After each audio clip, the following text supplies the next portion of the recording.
Hello everybody, I'm John, this is JP Strategic Investments, and today I want to talk about my predictions for Patriot One Technologies Q4 results that we should probably be getting sometime in the next 2 to 3 weeks or so. Remember that Q4 was May, June, and July, so anything that happened in September that does not count towards the Q4 results. Another thing that I want to make very clear from the beginning of this video is that because Patriot One Technologies is still a new company, because they're just kind of getting into the sales process, it does make it very hard to make any predictions with a significant degree of accuracy. So honestly, I debated whether or not I should even make this video, but I decided that I should give you guys kind of just my best estimates for what I think they might report for their fourth quarter results.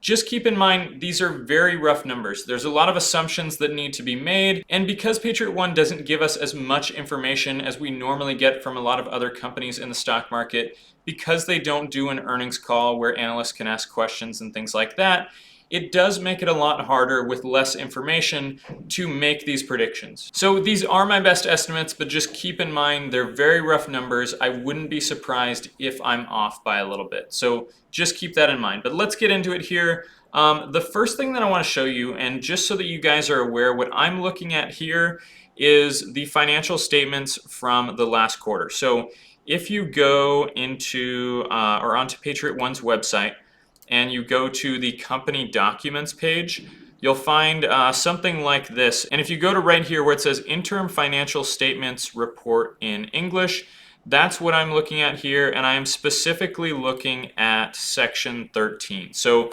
if you wanted to take a look at this on your own time, kind of read through it, which I definitely recommend, you guys should always be doing your own research, but that is what I will be looking at here. Now, specifically, what I'm looking at is the revenue and contracted revenue for the third quarter, or as of the end of the third quarter. And what I want to focus on is not so much what they actually recognized or what they did in revenue in that third quarter, but more so what the contracted revenue, receivables, and things like that were at the end of the quarter. So the first thing we're looking at here is as of April 30th, 2021, which was the end of the third quarter, accounts receivable for work completed on contracts was just over $100,000. Now, accounts receivable, generally, that is very short-term money that you're looking to collect. That's money that you've already done the work for. Again, work completed on contracts. This isn't money that they still have to deliver some material or product or anything like that. They've already done the work.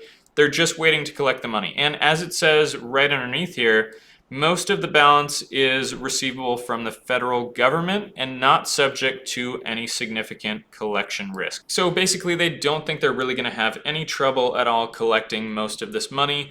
So while it's not guaranteed that they're going to get this money in the fourth quarter, it's not guaranteed that it's going to show up on the income statement, there's a very good chance that it will. Because again, accounts receivable is usually very short-term money that you're looking to collect. It's not money that you're going to collect over maybe the next year or something like that. That's more contracted revenue, which actually we'll get into right here. So contracted revenue, not yet recognized as revenue, was $215,000. Now this is money that they still have to do the work for. So this is money that's contracted. They haven't received it, but it's under contract, but they still have to do the work for it. So remember, the receivables, they've already done the work. They're literally just waiting to collect the money. They're waiting for the check to come in.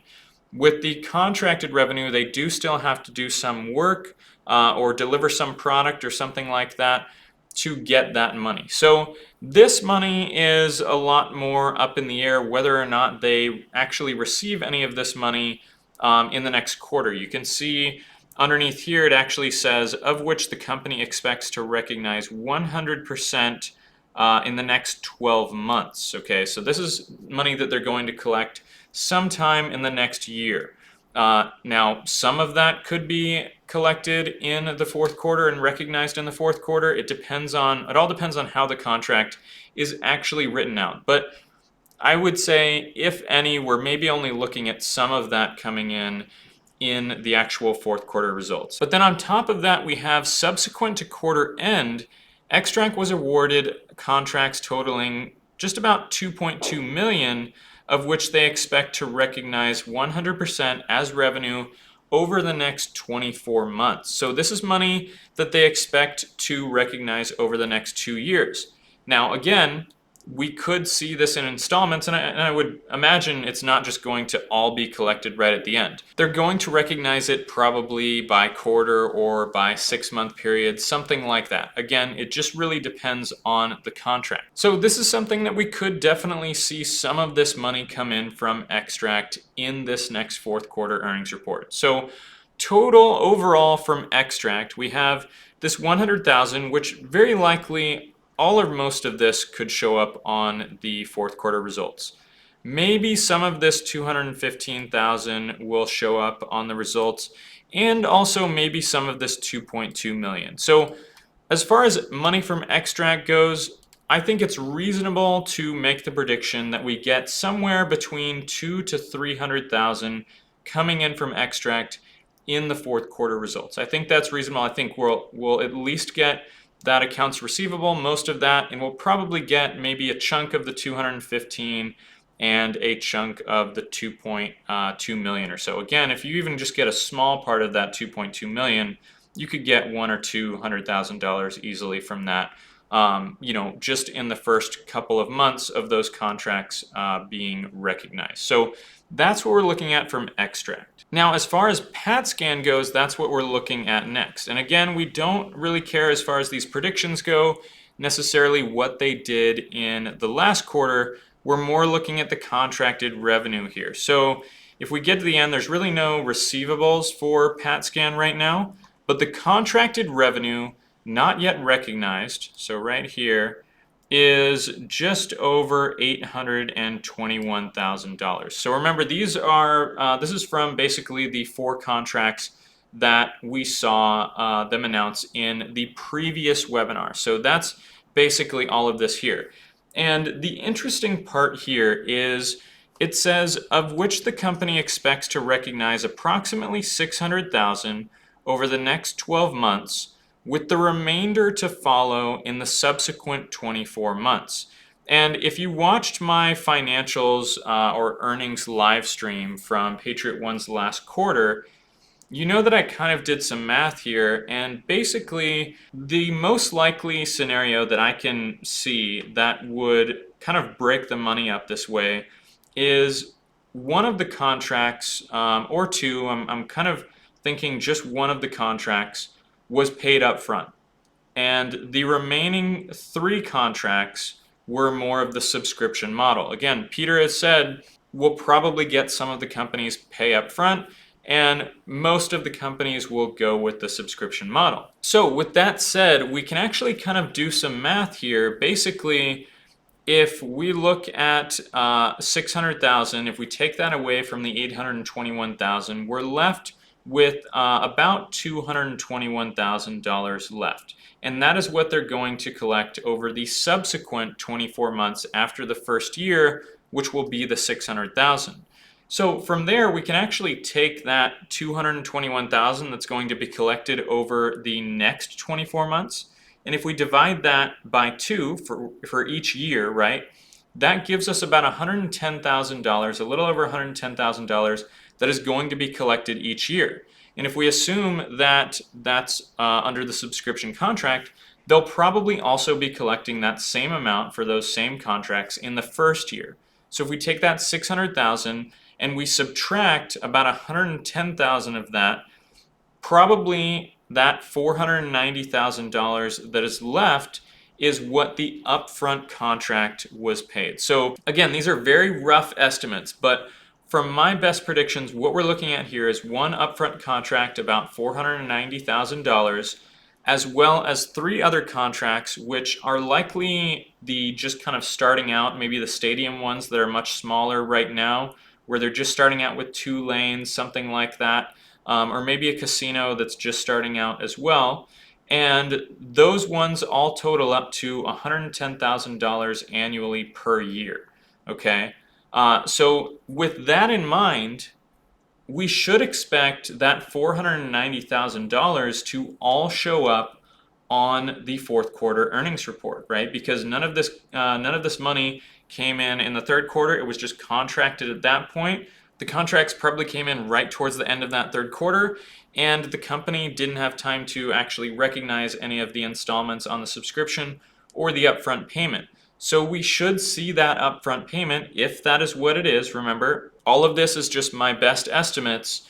We should see that upfront payment, probably all of it, coming in the fourth quarter results. That would be $490,000 or so that we would get all in one quarter, on top of whatever payments the subscriptions would owe per quarter, which if it's about 110,000 annually, then what we're looking at per quarter is just under $30,000 or so. So we're probably looking at maybe $510,000, $520,000, somewhere in that range for the PatScan revenue coming in for this quarter. So if we add that, the 500, just over 500,000 or so, plus the 2 to 300,000 or so from the extract revenue, we're probably looking somewhere between 700,000 to 800,000, maybe 700,000 to 900,000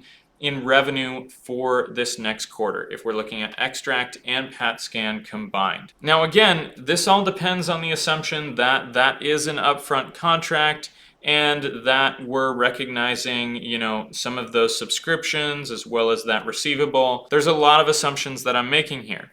And also a quick reminder that all of these predictions assume no new contract revenue, which I know we did get some hints and announcements of maybe 1 or 2 contracts that were either signed or are being signed soon, which means that we could potentially get some new revenue from these contracts, but I wanted to make these predictions as conservative as possible, so I didn't actually include any of that in these predictions. Now, what we have to keep in mind also is how they're going to actually report, or how this is going to affect their loss for the quarter. Because you would think, okay, we're getting a lot more in revenue than we normally do in a single quarter. This could decrease a lot the actual loss that they report in the fourth quarter. But what you do have to take into account is how they're going to report the costs of these platforms that they're installing, the costs of the MSG and the VRS that they installed in these contracts, because they could report that a few different ways, probably one of 2 ways. They're either going to report it all at once, in which case we would see all of that loss, all of the costs added to their loss that they would normally get from regular operating costs and things like that. All of that would be added in the next quarter, which would negate a lot of the new revenue that they're bringing in. Again, we really don't know what these systems are costing them at this point. We can make the assumption that they're at least breaking even on the contracts, right? But it's really hard to say what sort of profit margins they're going to be making on these contracts, especially because these are early adopter contracts, so they're likely giving them at least a small discount because these companies are taking a risk on a new technology, right?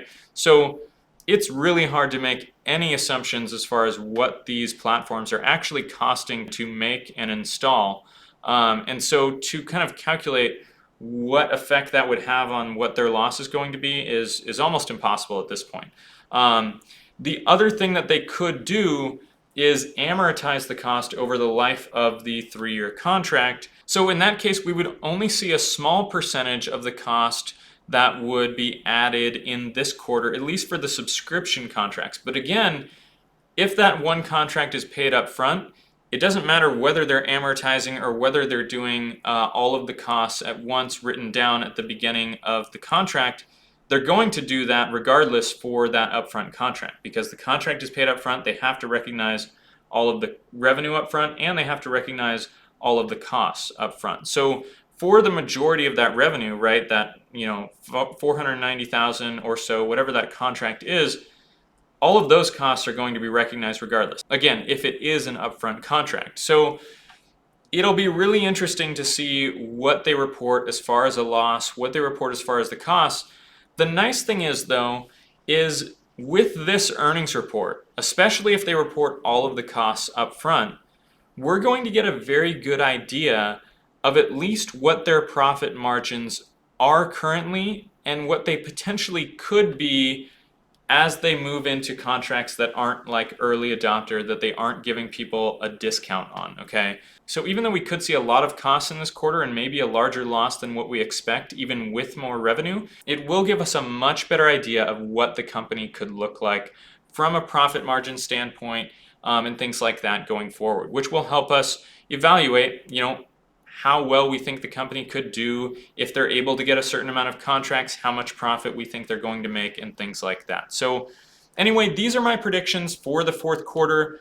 Again, really rough numbers, a lot of assumptions being made here, but I just kind of wanted to give you guys some insights into how I'm kind of going about trying to predict what they might report in the fourth quarter and consecutive quarters going forward. So if you have any questions, comments, whatever, put them in the comments below. I will answer all of them. Obviously, we also have the webinar coming up next week, so we'll get a lot of those questions answered there as well, hopefully. So anyway, other than that, I will see you guys next time and have a great day.